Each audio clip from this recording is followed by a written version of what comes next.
Hi everyone, it's meteorologist Joe Chaffee for SNS Storm Chasers and for meteorologistjoechaffee.com.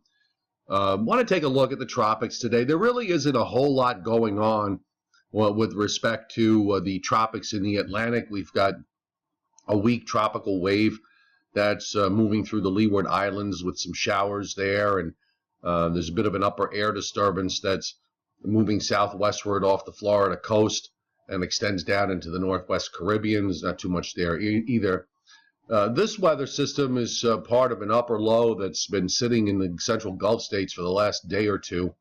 And the issue here is the fact that much of this circulation still remains over land, and it looks, based on computer models, that remains the case through the period. So we don't expect any development. And the National Hurricane Center has no development forecast over the next 5 days or so.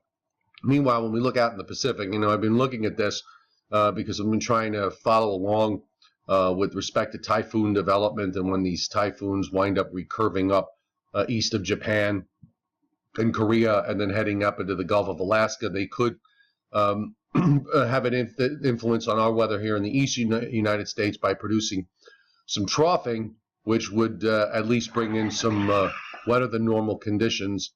Right now, it looks like something else is trying to develop here out in the West Pacific that will probably wind up recurving as well, following Typhoon Amyas. So we'll see how this all plays out. Some kind of an upper low that's sitting out here to the northeast of it. So it's always very interesting to look at all this stuff and see how it all plays together. As far as the short range is concerned, there will be some thunderstorms that'll pop up. And yesterday we had a complex that developed in parts of southeastern Connecticut and over eastern Long Island that produced 2 tornadoes, one near Haven, Connecticut, and the other one over Mattatuck on Long Island. They were both EF0s, which are the weakest tornadoes that you can have. And there's a cell right now that's sitting east of Long Island. And I'm using the HRRR because it looks like it's the best matchup to the radar that we have going on at the moment. The NAM 4-kilometer model doesn't seem to be picking up much on these things. And you can see what's happening. Just a lot of isolated cells that developed this afternoon in a few places, and some places not. So just keep your eye to the sky. There could be some thunderstorm development in some spots late this afternoon into this evening in the midst of this very deep tropical air mass that we are in. And when we look forward to the longer range, you look at the upper air, it's pretty much the same thing, kind of a wash, rinse, repeat situation. The ridge in the east is going to weaken enough to allow the northwest flow to the north to come down a little bit over the weekend, and there's some weak disturbances that'll be moving along, and so those could produce possible thunderstorms when they go through. I think the best chances of that will be Sunday into Monday. And then it's pretty much the same story as we go through next week. The ridge stays a little flat, so that northern jet has a little more influence. So maybe we will get some dry shots of air every couple of days or so. And there's a bit of troughing that goes on early, beginning the week of the 22nd.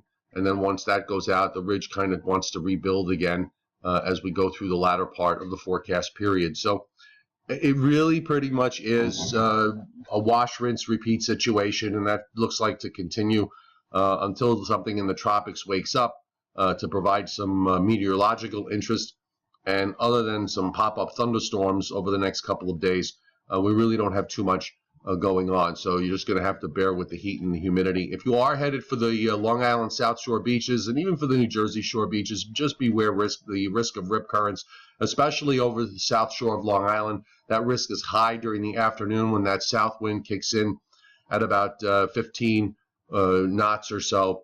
And whenever you have that situation, you're going to have some issues with rip currents. Ocean water temperatures are very warm. They're running in the low 80s over parts of South Jersey. They're running in the middle to upper 70s as you head north of Long Island. That is actually a few degrees above normal for this time of year. Sometimes you see that toward the end of the month of August and not closer to the middle. But while you've got the warm water, enjoy it. So have a great day, and we will keep you in tune on any severe weather that develops during this afternoon. And don't forget, SNS Storm Chasers and meteorologist joechaffee.com.